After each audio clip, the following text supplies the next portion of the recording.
Hello बच्चों, स्वागत है हमारे चैनल एस एडवेंचर में। और आज हम लोग एक्सरसाइज 3.6 के जो बचे हुए क्वेश्चंस हैं, एक्चुअली वो वर्ड प्रॉब्लम है, तो उसको एक एक करके देखेंगे। ठीक है, थोड़ा सा वर्ड प्रॉब्लम समझाने वाला है क्योंकि अब तक के जो वर्ड प्रॉब्लम थे वो थोड़े से डायरेक्ट ही थे। अब थोड़ा सा टॉपिक चेंज आएगा, मतलब अपस्ट्रीम डाउन स्ट्रीम समझाना पड़ेगा आपको। तो शुरू करते हैं। एक्चुअली 3 ही वर्ड प्रॉब्लम है इसमें, या मैं देख लूँ। एक्सरसाइज 3.6, ओके जी। तो पहला क्वेश्चन जो है वो वही अपस्ट्रीम और डाउन स्ट्रीम पे है। ठीक है, अप स्ट्रीम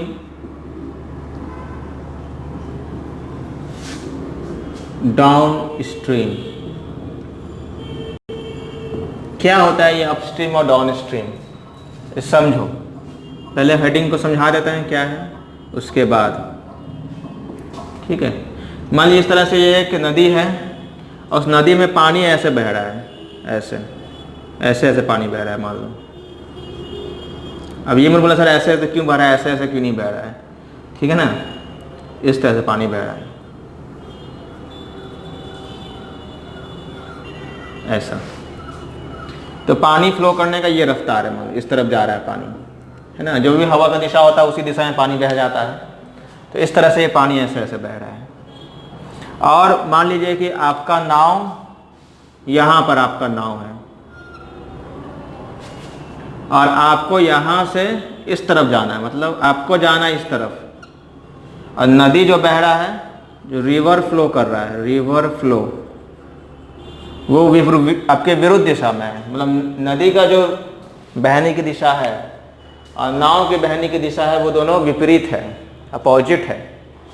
तो इस केस को बोलते हैं अप स्ट्रीम। इस तरह के केस को बोलते हैं अप स्ट्रीम। ठीक है, जैसे मान लीजिए कि आपका जो बोट का स्पीड है, मान लीजिए 8 किलोमीटर पर आवर है और नदी के बहने की जो स्पीड है, रफ्तार है, वो मान लीजिए कि 2 किलोमीटर पर आवर है। तो इस हालत में क्या होगा, आपका बोट का स्पीड बढ़ेगा कि घटेगा? तो दोनों एक दूसरे के विरुद्ध है। तो बोट का स्पीड कितना हो जाएगा? एक्चुअली जो बोट का स्पीड होगा वो क्या होगा, जो बोट का नेट स्पीड है वो कितना होगा? Speed of boat in still water. ये सब कीवर्ड याद रखना, अभी दिखाएंगे इसका मतलब। Still water minus speed of current, एक और नाम है स्पीड ऑफ स्ट्रीम। ये मतलब शांत पानी में दिया रहेगा बोट की रफ्तार 8 किलोमीटर पर आवर। मतलब जब पानी ना इस तरफ ना अपोजिट बह रहा है ना साथ में बह रहा है, मतलब पानी शांत है, तो शांत पानी में जो बोट का रफ्तार है वो 8 है। इसका मतलब ये लिखा है ना, बोट का स्पीड कब? शांत पानी में। और नदी का जो रफ्तार है, नदी को करंट भी बोलते हैं या फिर स्ट्रीम भी बोलते हैं, उसकी रफ्तार 2 है। तो इस हालत में आपका बोट का स्पीड कितना हो गया? नेट 6 हो गया। 8 में से 2 गया तो 6 किलोमीटर पर आवर। यानी कि इसका मतलब ये है कि जब भी अप स्ट्रीम रहेगा, जब भी अप स्ट्रीम रहेगा, बोट का स्पीड कम हो जाएगा। याद रखना ये सब, कि जब अप स्ट्रीम रहेगा,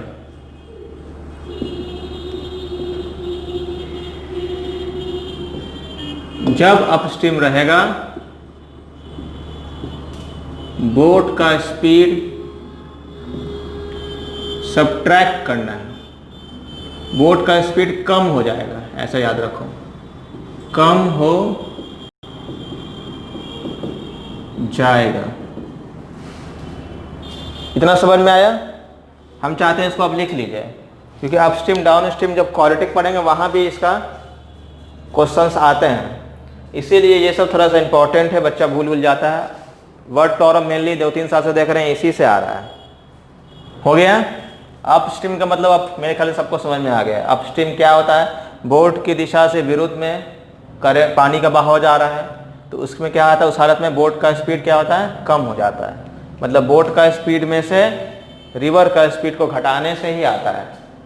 ठीक, चलो मिटा रहे हैं। अब डाउन स्ट्रीम देख लो।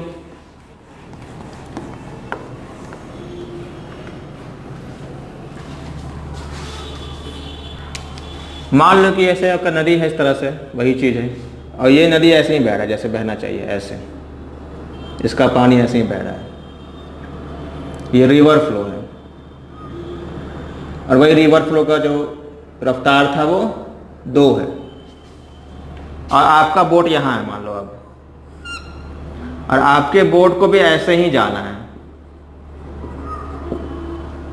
तो ये क्या है, नदी की दिशा में ही बोट को बहना है। पिछले वाले में क्या नदी ऐसे बह रहा था, बोट ऐसे बह रहा था, लेकिन अभी नदी और बोट दोनों एक ही दिशा में जा रहा है।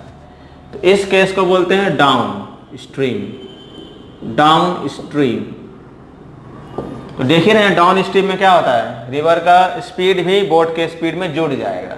मान लीजिए इसी केस में बोट का स्पीड 8 हो गया, जैसे पिछला वाला में 8 ही लिया था मैंने। तो अब जो होगा बोट का स्पीड कितना हो जाएगा, boat speed, net boat speed, ये कितना हो जाएगा 8 में आपको 2 जोड़िएगा तो 10 है ना जी। यानी बोट का रफ्तार और तेज हो जाएगा और समय कम लगेगा। इसी में लिख सकते हैं कि डाउन स्ट्रीम में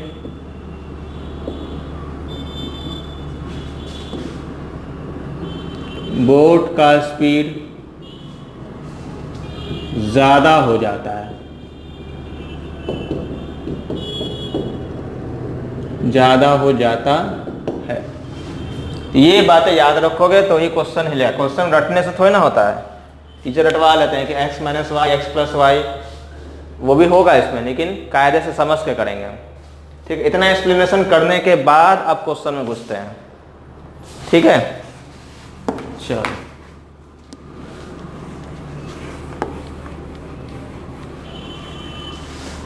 क्वेश्चन नंबर 2 का 1 वर्ड फ्लोरम है। बोला है ऋतु कैन रो, रो मतलब बोट चलाने में, चप्पू चलाने को बोलते हैं रो, ROW, रो जो लिखा रहता है वो चप्पू चलाना होता है। तो row 20 kilometre down stream in 2 hour. तो बातें को लिख लेते हैं कि भाई डाउन स्ट्रीम और अप स्ट्रीम 2 केसेस इसमें दिया है। तो डाउन स्ट्रीम में वो लड़की कैसे गई, तो बोला है कि डाउन स्ट्रीम में जो डिस्टेंस कवर की वो 20 किलोमीटर कवर की बोट से, और उसको लग गया समय 2 घंटा। ठीक है भाई, अच्छी बात है, आगे पढ़ो। लेकिन बोला कि नहीं, अप स्ट्रीम में 4 किलोमीटर गई। तो अप में कितना गई, ये भी लिख लेते हैं हम। अप में गई 4 ही किलोमीटर, और समय उसको लग गया तब भी 2 घंटा। टाइम, अच्छा आवर लिख दिया यहाँ, टाइम कितना लगा, 2 घंटा लगा उसको। तो बोला है कि find her speed of rowing in still water and speed of current, मतलब कि नाव की रफ्तार बताइए शांत पानी में, और जो पानी की रफ्तार है वो बताइए। ठीक, अब आप देखिए सब चीज मानना पड़ेगा।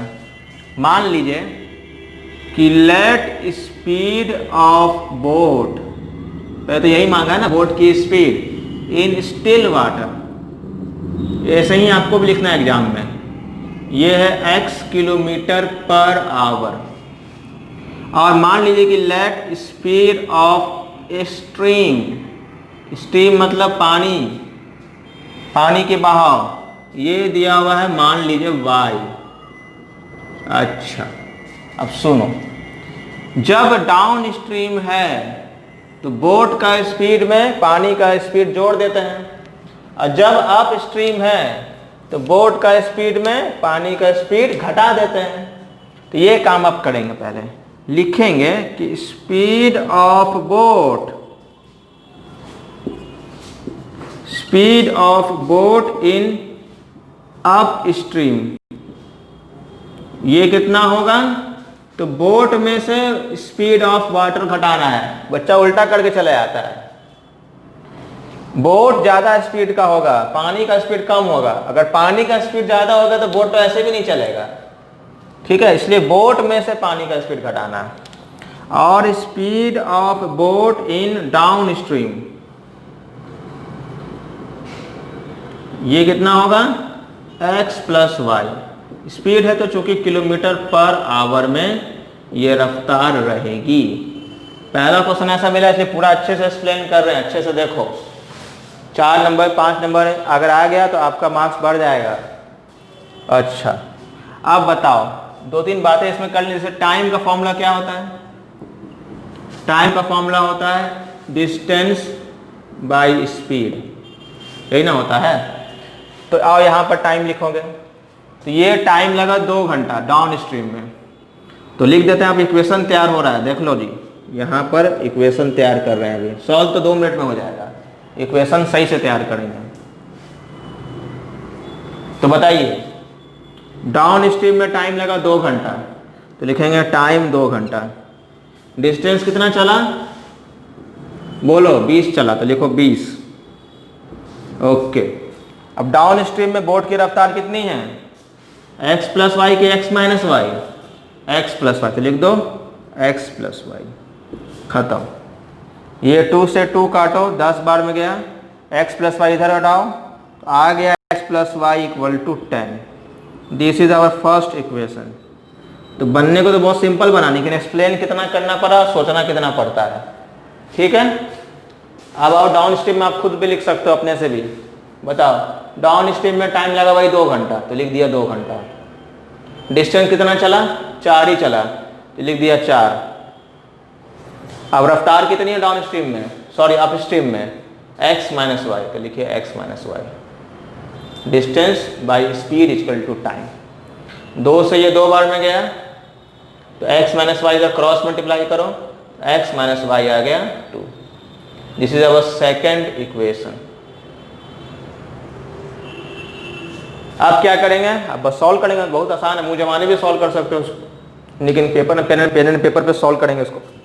लिख लीजिए, अच्छे से बनाए हैं इसको, मिटाएं, पॉज करके लिख लिया, चलो मिटाएंगे।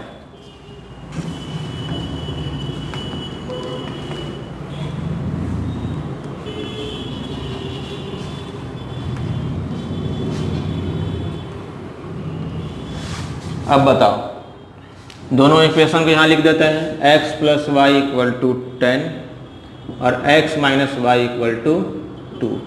दोनों को एलिमिनेशन मेथड से जोड़ दीजिए, तो जोड़ने में तो साइन चेंज होता नहीं है, y कट गया, x और x जोड़ने पे 2x आया, 10 और 2 जोड़ने पे 12 आया, तो 2 से कट गया 6 बार में, तो x आ गया 6 किलोमीटर पर आवर। तो y कितना है? यहाँ रखो 6 उधर जाएगा, 4 आएगा, है जी। 6 plus Y equal to 10, Y आ गया 4 किलोमीटर पर आवर। तो भाई ये क्या है? ये बोट का स्पीड है, boats speed, boats speed in still water. ये स्टिल वाटर में बोट की रफ्तार है, और ये क्या है? स्पीड ऑफ करंट या स्पीड ऑफ स्ट्रीम भी बोल दीजिए। ये आपका फुल एंड फाइनल आंसर आ गया। ठीक है जी, इतना लिख लीजिए, फिर अगला क्वेश्चन की तरफ हम लोग बढ़ेंगे।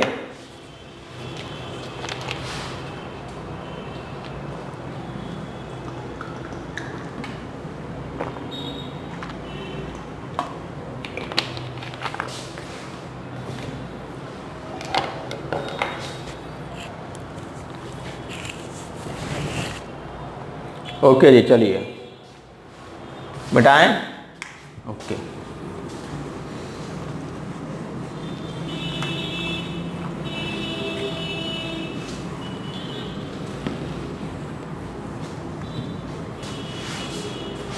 Next question, question number 2। ये टाइम एंड वर्क का क्वेश्चन है। टाइम एंड वर्क का क्वेश्चन थोड़ा ध्यान से देखो, थोड़ा बातें हैं, 8 क्लास की बातें हैं। जैसे आप इतना याद रखोगे, ज़्यादा दिमाग नहीं लगाना है। अगर A do a piece of work in 4 days, A किसी काम को 4 दिन में करता है, तो मैं अगर ऐसा बोलूं कि मैं पूछूं आपसे इज 1 डे वर्क, तो 1 डे वर्क कितना होता था? अब अगर पढ़े होगा तो 1/4 लिखते हैं, मतलब इसी का उल्टा करते हैं। इसका लॉजिक ये है कि टोटल को बोलते हैं 1, टोटल वर्क को बोलते हैं, क्या बोलते हैं? 1 बोलते हैं। तो ये ऐसे करके 1 को दिखा दीजिए कि ये बॉक्स एक 1 है। अब 4 दिन में काम किया, तो हर दिन मान लेते हैं कि बराबर बराबर काम किया है। तो 4 बराबर बराबर हिस्सा कर दो। तो अब 1 का अगर 4 हिस्सा करोगे तो हर एक हिस्सा कितना होगा, 1/4, 1/4, 1/4, 1/4। इसीलिए उसके एक दिन का काम कितना है, 1/4, यानी 25%। आपको 100 से मल्टीप्लाई करोगे तो उसमें परसेंट वर्क निकल जाएगा। ठीक है, तो ये सब काम याद रखना। अभी चलो मिटा दें हम इसको। अगला क्वेश्चन टाइम एंड वर्क का है, इसीलिए बता रहे हैं। ओके जी, हेडिंग लगा भी लेते हैं, टाइम एंड वर्क।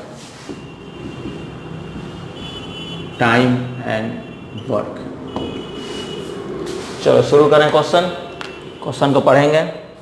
बोला है 2 women and 5 men can do a work of embroidery work in 4 days। मतलब एम्ब्रॉयडरी का काम है, सिलाई कढ़ाई का काम है। तो 2 औरत हैं, 2 महिलाएं हैं और 5 पुरुष हैं। ये सब 7 जन मिलके उसी काम को कर देते हैं 4 दिन में। ठीक है भाई, बहुत अच्छी बात है। फिर बोला है भाई कि while 3 women and 6 men, मतलब 3 महिलाएं हैं और 6 पुरुष हैं, वो दोनों मिलके उसी काम को 3 दिन में कर देते हैं। ठीक है भाई, अच्छी बात है। फिर बोला फाइंड 1 woman वर्क, मतलब एक महिला अगर पूरे काम दे दिया जाए, उसी काम को बोले कि नहीं तुम अकेले करके दिखाओगी, तो वो कितना दिन में करेगी। और अगर एक आदमी एक पुरुष है, उसको बोले कि नहीं सबको छुट्टी दे दिए और तुम अकेले करके काम दिखाओ, जितना दिन लेना ले लो, तो उसकी कैपेसिटी के हिसाब से वो कितना दिन में करेगा। मतलब बोला ये है कि women alone do a work in how many days and man alone do a work in how many days. ये क्वेश्चन है। तो मान लेते हैं भाई कि लेट वुमेन, 1 वुमेन मान लो, एक महिला, 1 women do a work, a piece of work in X days. पूरा काम को X दिन में खत्म कर देगी अगर एक औरत करेगी तो। और मैन का भी मान लेते हैं कि man do the same, do same लिख देता हूँ, do same piece of work in Y days. उसी काम को वो आदमी Y दिन में कर देगा। ठीक है भाई। अब चलिए इसको थोड़ा सा यहाँ देखिए, यहाँ 2 और 5 का बात है। तो अगर मैं ऐसे बोल दूं, आपसे पूछूं कि भाई एक औरत तो उस काम को 2 दिन, एक औरत तो उस काम को X दिन में करती है, तो अगर 2 औरत उस काम को करेगी, ये ऐसे समझिए,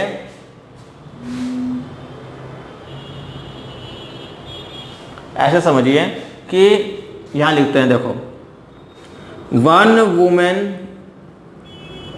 1 डे वर्क, ये बता दो हमको।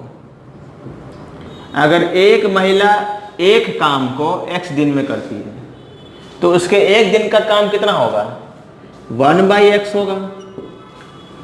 अगर एक महिला उस काम को 50 दिन में करती है तो उसके एक दिन का काम कितना हो गया, 1/50 हो गया ना। तो वही X मान है तो 1/X लिख देंगे। अब मैं बोलूं 1 मैन 1 डे वर्क, ये कितना होगा, 1/Y होगा कि नहीं होगा। अच्छा भाई, अब यहां पर 2 महिला है तो मैं बोलूं 1 वुमेन 1 डे वर्क है, तो मैं बोल दूं 2 वुमेन 1 डे वर्क कितना होगा। मतलब मैं बोल दूं 2 वुमेन 1 डे वर्क, ये कितना होगा, तो 2/X लिखूंगा मैं।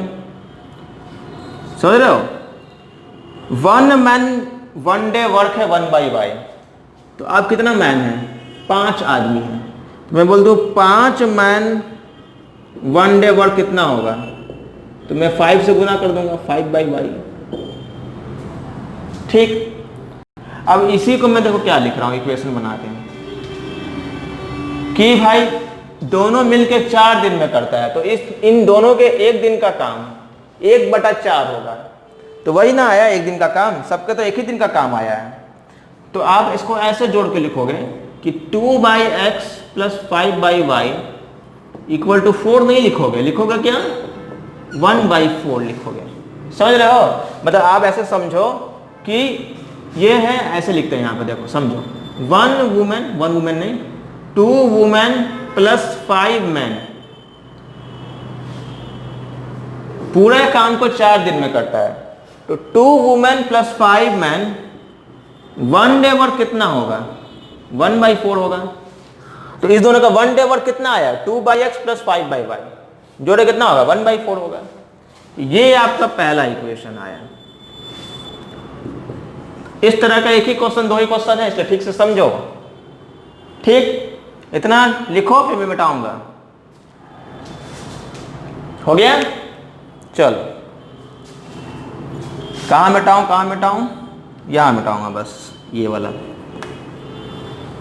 इतना ही मिटाऊंगा। आप उसको दोबारा नहीं लिखोगे, दोबारा क्यों लिखोगे? तो अपना अगर कॉपी में लिख लिया तो इसी के आगे लिखोगे बस। अब समझो, अब इसमें आओ,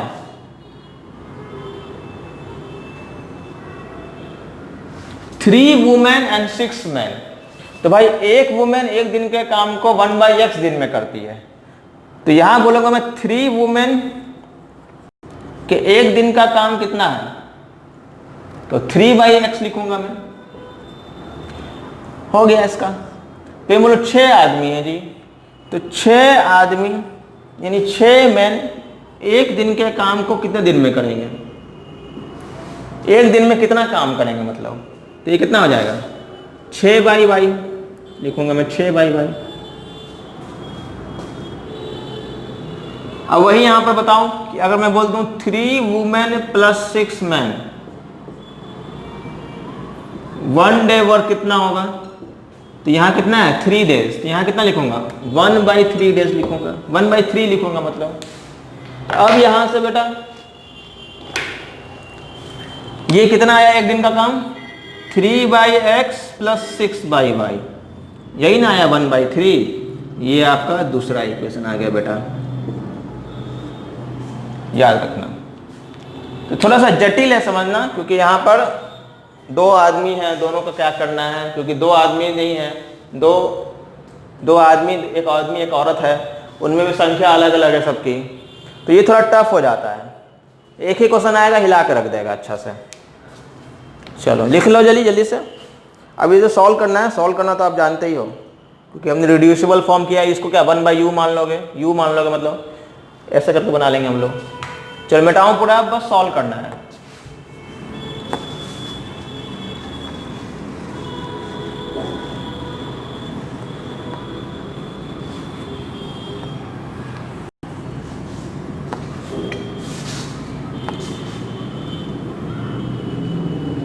ओके जी, दोनों को सॉल्व कैसे से करें भाई? तो आप मान लीजिए, या आप ऐसे भी सॉल्व कर सकते हो अगर मेरा ट्रिक आप अपनाओगे, ठीक है। नहीं तो फिर आप बुकिस में अपनाओगे तो ये 1/x को u मान लो और 1/y को v मान लो, ऐसे बना सकते हो।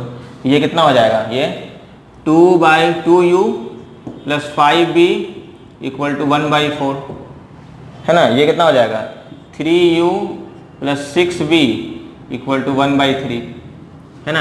अब इसमें क्या करो, मान लो इसमें 3 से गुना करो और इसमें गुना कर दो, 2 से गुना कर दो, है ना। एलिमिनेशन मेथड लगा रहे हैं अगर आप, तो ये कितना हो जाएगा? 3 2 6, 6u plus 15v equal to 3/4, ये हो जाएगा 6u, ये भी प्लस 12v इक्वल टू 2/3। दोनों को घटा दो जी, माइनस माइनस माइनस, ये कैंसिल। 15 में से 12 गया तो 3v बचा। यहाँ फ्रैक्शन है तो थोड़ा सा उतार के घटाएंगे अच्छा से, आराम से एकदम। ये कितना हो जाएगा? 3 चौके 12, 3 से ये 4 से ये 3 बार में गया तो 9, और 3 से 4 बार में गया तो 4 दूनी 8, यानी आ गया 1/12, यानी v इक्वल टू कितना हो गया? v इधर गुना करो 1/36, और v है क्या? 1/y ना, तो 1/y आ गया 1/36, यानी y कितना आ गया बेटा यहाँ से? तो y आ गया 36 दिन। मतलब एक महिला, अच्छा एक पुरुष था, ये एक पुरुष पूरे काम को 36 दिन में कर लेगा।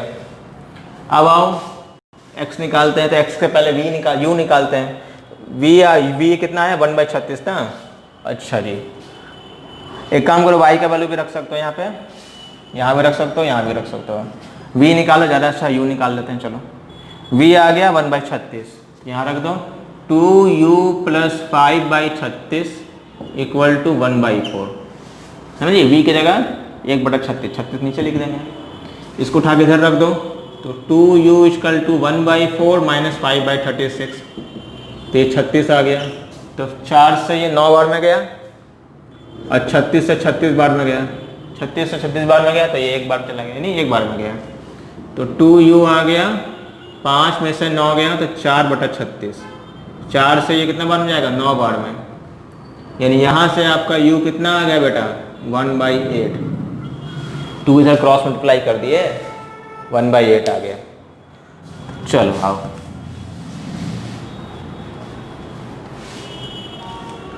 आप बताओ, u आ गया तो x भी आ जाएगा। भाई u कितना था, 1/x था, तो 1/x 1/8 है, x कितना आ गया, 1 मिनट 18 ना आएगा जी, 18 सॉरी 18, 2 9 दुनिया 18, तो ये कितना आ गया, 18 दिन। यानी जो महिलाएं हैं वो 18 दिन में कर लेंगी और जो पुरुष है वो 36 दिन में करेंगे।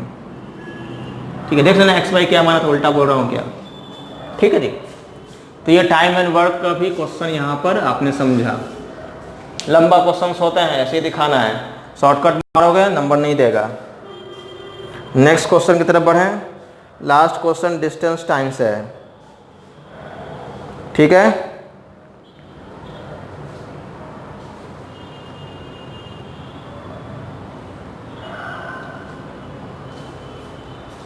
चलो मिटाएं, ओके जी।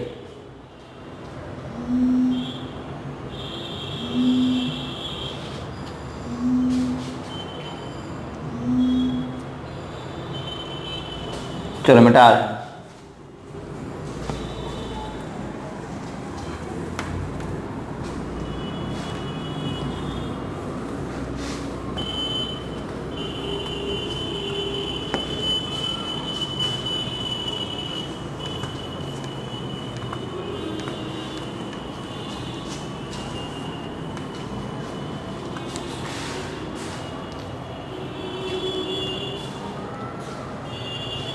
नेक्स्ट क्वेश्चन है, Ruhi travel 300 kilometre to her journey to her party to her home partly by train and partly by bus.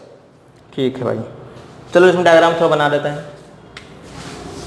ठीक है, मतलब यहाँ एक जगह है ए और यहाँ उसका घर है बी, ये घर है उसका, ऐसा घर बना दो लो, ये घर है ना जी, रफ डायग्राम है। बोला 300 किलोमीटर जाना है, मतलब ये दूरी जो है 300 किलोमीटर है। फिर आगे क्या बोला, बोला है कि कुछ दूरी वो ट्रेन से चलती है, कुछ दूरी बस से चलती है। बोला है 6 घंटे, she takes 4 hour if she travel 660 kilometre by train and remaining by bus. मतलब ट्रेन से और बस से वो कितना देर चली, कितना दूर चली, तो ट्रेन से चली वो 60 किलोमीटर और बस से चली वो बाकी का डिस्टेंस, तो बाकी कितना होगा, 300 में से 60 घटाओगे 240 आएगा, तो इतना चली। तो ये टाइम कितना लगाई वो, बोली मैं 4 घंटा लगाई। अच्छा, फिर इसका सेकंड पार्ट बोला, if she travel 100 kilometre by train. बोले कि अब मैं ट्रेन से इतना नहीं चलूंगी, ट्रेन से थोड़ा ज़्यादा चलूंगी, ट्रेन से चलिए 100 किलोमीटर और रिमेनिंग बाई बस। तो रिमेनिंग बस से कितना हुआ, 200 हुआ, तो 200 बस से चली, तो अब उसको 10 मिनट ज़्यादा समय लगा। सी टेक्स 10 मिनट लॉन्गर, तो 4 घंटा में 10 मिनट जोड़ दो, 4 घंटा 10 मिनट। अच्छा, बोला कि बस की स्पीड बताइए और ट्रेन की स्पीड बताइए। अच्छा चलो, अब इसमें भाई पहले तो मान लेते हैं कि let speed of train equal to x kilometre per hour and let speed of bus equal to y kilometre per hour, ऐसा मान लिया। अब इसमें आइए, इसको आपको पता है distance equal to speed into time होता है, तो टाइम कितना दिया हुआ है, 4 घंटा। टाइम का फॉर्मूला याद रखना, डिस्टेंस बाय स्पीड। अब ये टाइम कितना, ये टाइम टोटल टाइम है बस और ट्रेन का मिला के। देखो कैसे बना रहे इक्वेशन, बताओ ट्रेन का टाइम कितना लगा, तो ट्रेन कितना डिस्टेंस चला 60, और ट्रेन की रफ्तार कितनी है, माना कितना x, लिख दो 60/x प्लस बस में कितना टाइम लगा, तो बस की डिस्टेंस कितनी है 240। अब बस से कितना दूर गई, बस की रफ्तार कितनी है y। ये बन गया इक्वेशन। इसको थोड़ा सा सिंपल करते हैं। 4 से ये 1 बार में गया, 4 से ये 15 बार में गया, 15 चौके 60, और 4 से ये 4 5 20, 4 6 24, यानी 60 बार में गया। थोड़ा सिंपल करने से अच्छा रहता है। तो 1 इक्वल टू आ गया 15/x plus 60/y। This is our first equation. ठीक है भाई, अच्छी बात है। अब इसी डेटा से ये पूरा निकालेंगे, नेक्स्ट इक्वेशन बनाएंगे। फिर वही कि अब कितना टाइम लगा, 4 घंटा 10 मिनट। अब इसमें भी भाई बस का और ट्रेन का स्पीड जुड़ा हुआ है, बस और ट्रेन का टाइम जुड़ा हुआ है। तो ट्रेन का टाइम बताओ, ट्रेन का time 100/x distance by speed plus बस का टाइम कितना है, तो 200/स्पीड हो गया। थोड़ा सा इसको कन्वर्ट करेंगे आवर में पूरा। देखो आप 4 घंटा प्लस 10 मिनट को बदलो घंटा में, तो ये कट गया, तो आ गया 4 प्लस 1/6।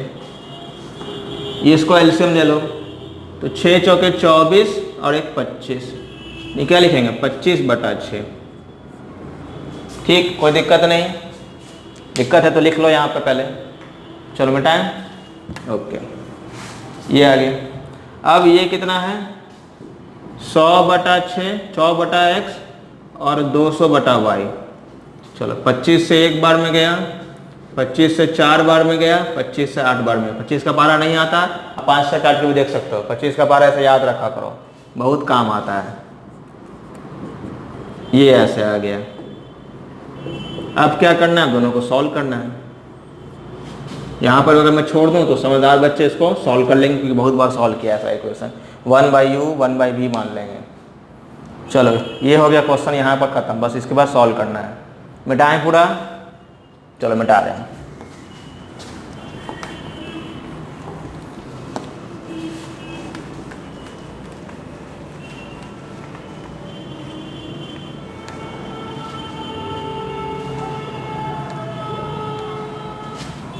चलो आइए, अब क्या करेंगे, अब डायरेक्ट भी कर सकते हो। दिखाओ, मैं इसको करके डायरेक्ट करके दिखा देता हूँ। देखो, नहीं v और u मानेंगे, ऐसे ही बनाएंगे। 1/6 equal to 4/x plus 8/y। एक काम देखो खुराफाती दिमाग में आया, 15 कॉमन निकालो यहाँ से। जैसे यहाँ से 15 कॉमन निकालोगे तो 15 हटेगा तो यहाँ 1 आएगा, और यहाँ 15 कॉमन निकालोगे तो 4 आएगा ना। 15 कॉमन निकाल दिए, 15 को इधर भेज सकते हैं, भेजेंगे। यहाँ से भी 4 कॉमन निकालो, 4 निकालोगे तो 1 आएगा, और यहाँ 4 निकालोगे तो यहाँ 2 आएगा। ठीक है, इसमें से नहीं निकाला है, सॉरी, इसमें से निकाला है। ठीक है, अब क्या करो, 4 और 15 को अपना अपना जगह यहाँ भेज दो, यानी कितना आ जाएगा 1/15 इक्वल टू 1/x। बुक में ये सब नहीं है, इसलिए यहीं पर आना पड़ेगा अगर देखना है, सीखना है तो। 6 से इधर गुना करो, 1/24 equal to 1/x plus 2/y। अब क्या करो, घटा दो। अब देखिए घटाइएगा जैसे ही x खत्म, कहाँ u भी मानना पड़ा, कोई टेंशन भी नहीं, ना एलिमिनेशन लगाना, ना आपको यहाँ मल्टीप्लाई करना पड़ा, बस थोड़ा दिमाग लगाए बस, है ना जी। अब ये घटा दीजिए, 1/15 minus 1/24 equal to 4/y minus 2/y। तो यहाँ से आ जाएगा 15 और 24 का एलसीएम दीजिएगा, आई थिंक 120 आएगा, है ना। 120 के ही टेबल में आता है। 15 से ये 8 बार में, और 24 से ये 5 बार में, और ये y तो y है 4 माइनस 2 2 आ गया। ठीक, कोई दिक्कत नहीं। 8 में से 5 गया तो 3, 3/120 और ये आ गया 2/y। ठीक, कोई दिक्कत? 3 से ये कितना बार में गया? 40 बार में। तो y कितना आ गया? 80 किलोमीटर पर आवर। कोई दिक्कत नहीं, y निकल गया, x भी निकल जाएगा। अब रख दो ना, यहाँ पर रख दो कहीं पर भी, ठीक है। y की जगह 80 रख दो, या यहाँ भी रख दो y की जगह 80, कोई दिक्कत नहीं है। चलो कहीं रख देते हैं। 1/15 इक्वल टू 1/x प्लस 4/80। 4 से ये 20 बार में गया, ठीक है। ये आ गया 1/x इक्वल टू 1/15 माइनस 1/20। अब एलसीएम लेना है, कुछ इसमें ज़्यादा टेंशन वाली बात भी नहीं है। 15 और 20 का एलसीएम लोगे, चलो 60 आएगा, ठीक है जी, 60 आएगा। तो ये कर लो, 15 चौके और 20 तिया, 3 में से 1 गया, 4 में से 1 गया तो 3, 4 में से 3 गया तो 1।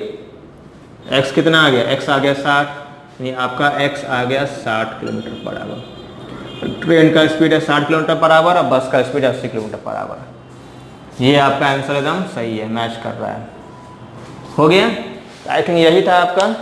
इसके बाद का जो लेक्चर है वो एक एक्सरसाइज, बस एक ही एक्सरसाइज बचा है। आई थिंक ये आपका ये बचा है।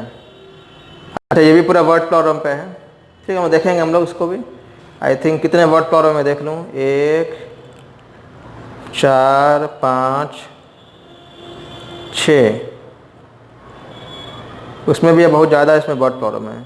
6 7 8 है वर्ड प्रॉब्लम। 8 में से एक वर्ड प्रॉब्लम जो है एक मिसलेनियस ही, जैसे समझो उसको मिसलेनियस ही है, ठीक है। इसको भी डील करेंगे आप लोग। इस तरह से ये पूरा एक्सरसाइज खत्म हो गया। एक एक्सरसाइज और बचा है, वो 2 पार्ट में या 3 पार्ट में खत्म होगा। उसको भी जल्दी लेके आएंगे, जल्दी जल्दी सिलेबस बढ़ाएंगे, ठीक है। इसको भी नोट कर लीजिए। Okay okay, thank you.